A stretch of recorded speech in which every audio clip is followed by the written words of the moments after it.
guys, Profe Pablo here, Spanish teacher turned Minecraft engineer. Today we are going to be working on a leather and porkchop farm, basically a Hoglin farm. We're doing this in the Nether. This is kind of a dangerous build, so I highly suggest carrying around a Totem of the Undying if you're doing this in survival. I just built one of these in my survival world. It works great, and I only died once.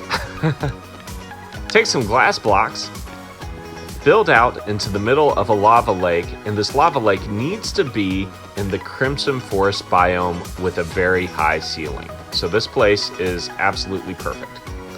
You'll know you're in a Crimson Forest biome if you see the red particles flying around. If those stop, it means you've left that biome. So make sure that you are in the middle of that biome. Once you're in the middle of your lake, and I suggest building out with glass so that mobs don't spawn. Once you're in the middle of the lake, you can take scaffolding if you're feeling brave. Now remember, ghasts can shoot you down on scaffolding, so you want to be really careful using this. I actually suggest building up blocks all around it so it doesn't get destroyed. But we're going to go ahead and build up to level 70. Once you're on level 70, again, up to you. I actually would suggest go ahead and encasing this in stone so that you don't have any problem with ghasts. Okay, once you have your scaffolding surrounded in stone, you can come down to the bottom. Make sure that you make yourself a little doorway, and that way you can get in. I'm just going to build this out with glass to make it a little safer, and in we go, and up we go. Okay, now that you're here on top, go ahead and break these top blocks and replace those with glass. And you're going to count out, including this block, 13 blocks. 1, 2, 3, 4. On this 13th block, we are going to place 2 droppers facing up. Carefully jump down. And you're going to build out a platform here, coming out from the droppers. It needs to be at least 3 blocks long. I'm going to come over this way, build it out like this so that you can see. So you want to have a 3 block long area here and a 2 block long area here. Don't forget to crouch a lot while you're building, that way you don't fall off the edge. Place down a comparator, a repeater, redstone, redstone, redstone, redstone, redstone, redstone, and a repeater going back into that dropper that is facing up. Now come over here, crouch, place down a hopper going into that dropper, and place down another hopper going into that hopper. Those hoppers should be leading into each other. Then what I suggest doing is coming back here to the beginning, just to kind of give you a guide. Build out the same amount of blocks, except you're going to make it 12 on each side. So including this block, 1, 2, 3, 4.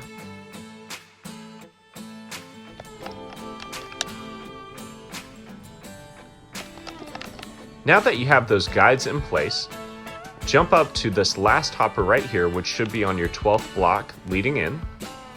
And you're going to crouch and place blocks down. Starting after the hopper, you should go 12 blocks. Then you can lead that over this way. If you come right over this guide, that means you did it correctly. Then from here, this middle piece, go ahead and count out 12 more. Turn. Come back to the center. Again, if you run over the middle piece, that means you did it right, and do that all the way around until you have a square. Okay, you should have something that looks like this, and look, we already have Hoglins. Now come to this hopper right here, and build another square coming along the inside of your outside square.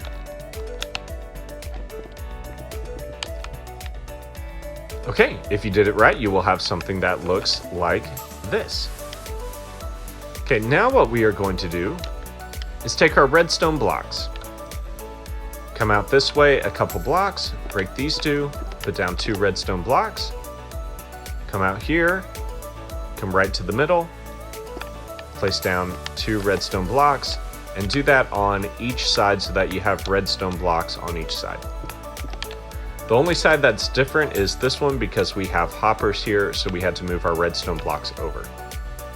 Now take your powered rails, place down 1, 2, 3, 1, 2, 3, and do that over each of these blocks.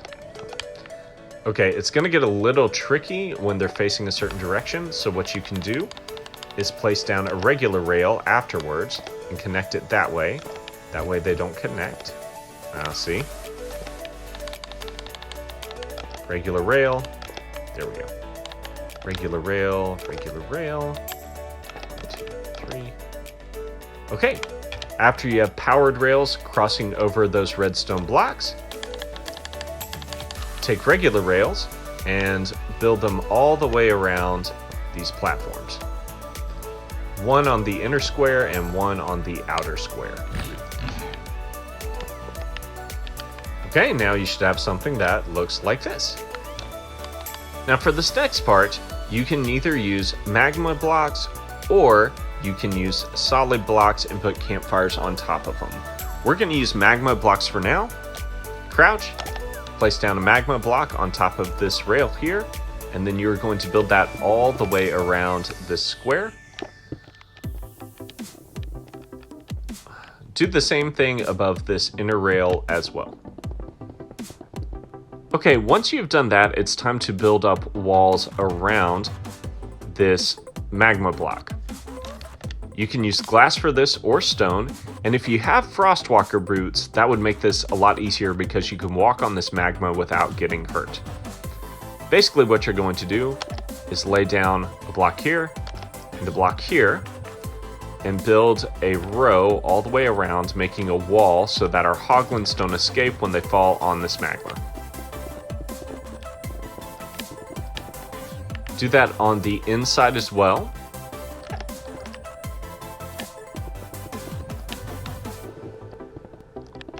You have something that looks like this. Then on this outside wall, place a row of glass. Okay, you have something that looks like this. It's looking very symmetrical. Over on this inner row, you are going to place solid blocks and build your second layer of your wall this way.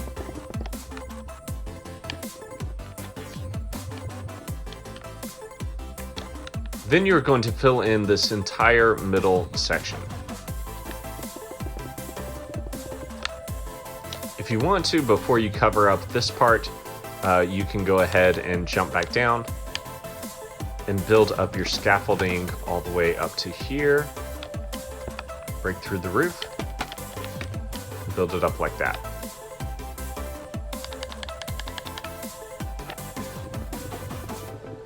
Okay, now you have a platform with your scaffolding in the middle. From the scaffolding, take blocks and build out blocks diagonally all the way to the corner. Do that on all sides. Okay, apparently we are off in our count because we have an extra row here. It's not going to make that much of a difference. We're going to keep going anyway. Grab your crimson Nylium, break this block, put one here, and do that in the corners here of these diagonal blocks. Do it all the way to the edge. And do that on all sides of these blocks. Okay, let's take our warped fungus, and on each one of these we are going to place warped fungus. Hoglins do not like warped fungus, so they are going to run away from it and eventually make their way down here to this kill chamber. Okay, you're going to have something that looks like this. Now take some glass and place glass on each one of these diagonal blocks. Now, this is the most tedious part. You're going to need trapdoors. I suggest trapdoors that you can see through pretty well. Since we're in the Nether, we're going to use a crimson trapdoor. And right where this block is, you have to place it on the top half of that block so that it is flush level with the top of these blocks. And we have to cover this entire platform with trapdoors. These trapdoors make it so only hoglins can spawn here. You just have to crouch, have a lot of patience, and fill this up with trapdoors. I'm finding that the trick with these trapdoors is to crouch and simply go along a row like this. So crouch and then make sure your crosshairs are right along where the other trapdoors are. And this seems to be the smoothest way to lay them down. Once you're done with that section, you should have something that looks like this. And notice that we can even see the hoglins moving around because of the kind of trapdoor that we chose. Now these hoglins will not fall into this pit unless we put down 2 trapdoors. So what I suggest doing is jumping over here to the glass side. You're going to crouch and place trapdoors all along the edge here. Make sure you do that all the way around. If you run into these corner blocks, you can skip those, obviously. Okay, once you've done that, jump back over to the main side, crouch, and you're going to build their opposite trapdoor on the glass. After you do that, you will need to come and open all of these trapdoors that lead into the kill chamber. Okay, the hoglins will see this as solid blocks and walk right off the edge. Honestly, the trapdoors is one of the hardest and more tedious parts. Now we can get on to the fun part. Okay, grab your scaffolding. We are on level 75 and we're going to build up to level 100. The reason is we have to be at least 24 blocks away from an area for things to start spawning. Up here we are going to build a little area out of glass. So I'm going to surround this with glass. Okay, once you have your area going over here, I would suggest making it, instead of a 3x3, I would suggest making it a little bit bigger. Like a 5x5 would be good. Now come back down to the bottom to this part of your build. And you might have to break some blocks to get back over there. But that's okay, you can always replace them. Come over here to where this dropper is. And actually, I made a mistake. We need to put this dropper just a little bit further out. So I'm going to break this. I know we built this at the beginning. We needed to put one more hopper there. There we go. Now we can put our droppers. Dropper facing up, dropper facing up. Build this out. Build this out. Just like that.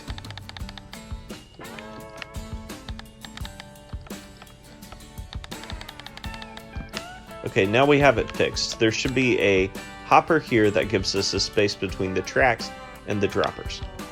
Now, on top of this hopper here, crouch, place 2 pieces of glass, and then over here you're going to place a piece of glass here, a piece of glass here, and a piece of glass here. So they are surrounding this dropper, and what we're doing is making a glass elevator that goes all the way up to the top. So what we are going to do is crouch. And the way that I found easiest to do this is to build 1 tower at a time. So build this all the way up. You're going to go to level 102. Then you're going to crouch and build out this platform all the way over to your AFK area over here. Just like that. Then you're going to come back down. And you are going to build each of these towers all the way up, including this tower here that passes through this glass block here. You're going to build that up as well. Okay, once you get up here to the top, place glass here, here, and here. Then take a solid block and place it here. What this is a glass elevator that's going to shoot what's collected up through the system, and it's going to come out here where this block is. Skip a block, break this block, place down redstone, place down 3 powered rails, take your normal rails, come this way. Right over here where this starts, you can break this, place down a double chest, crouch and place a hopper, and actually skipping this hopper right here, skipping 1 block, we need to place down another redstone block, and then we are going to make this a powered rail, this a powered rail, and this a powered rail. Place a solid block right here. Take a minecart with the hopper, place it here, and that minecart's going to go back and forth through our AFK area. Now I like to take some glass and kind of build up a safety rail here so I don't have to worry about dying. You can even place one here. That way you're completely enclosed in except for your head. Come back down here. Take your minecart, give it a little push on one of the rails. Replace any blocks that you broke. Take another minecart, and I would suggest putting it over kind of on the opposite direction. You want this minecart to go the opposite direction of the other cart, otherwise they kind of mess each other's timing up. So place it down, give it a little push going the opposite direction. Okay, and now it's time to AFK. Come up here, and you can wait as long as your heart desires. We're going to see this thing in action. So down there, a pig is dying due to the magma block. Once he dies, the minecarts pick up his meat. That goes into this elevator, comes up all the way to the top, gets spit out right here. This minecart comes, picks it up, and drops it over here into this chest. You are going to get leather and raw pork chop using magma blocks. Now, let's say that you want cooked meat instead. You can do that. You can either use magma blocks as your base or any other solid block. And you're going to need a ton of campfires. Now, campfires are kind of a pain because they're not stackable items, so they fill up a whole inventory slot. But we are going to place campfires along the whole edge here, and that should give us cooked pork chop. Okay, not just along the edge, we also have to do the inside. Okay, let's come back up to our AFK spot, and I'm going to wait here for about 10 minutes to see how much meat we get. Okay, this thing has been going for about 10 minutes. It is working. You can even see pigs down there dying. And when we come up here and look in here, we only have 8 pieces of raw pork chops. Not all the pork chops get cooked. 9 pieces of cooked pork chop and 1 leather. Now, the good news is about this is that this thing is fully AFK, so we can stand here as long as we want. We could leave our game running for as long as we want and get fully automated pork chops and leather. Now, I did come down here to the bottom and notice one problem, and that is that this minecart has stopped. I had this problem in another world. This happens sometimes when minecarts cross chunk borders. We're going to give that a little push. It is going to collect all the pieces. I was kind of wondering why the rates were so low. Let me let it collect that, and then we will see where we're at. Okay, much better. In 10 minutes, we have 4 pieces of leather, 13 cooked pork chops, and 8 raw pork chops. So if you see that your numbers are a little low, make sure that your minecarts are moving. I hope you guys enjoyed this fully automatic pork chop and leather farm. Thanks for watching.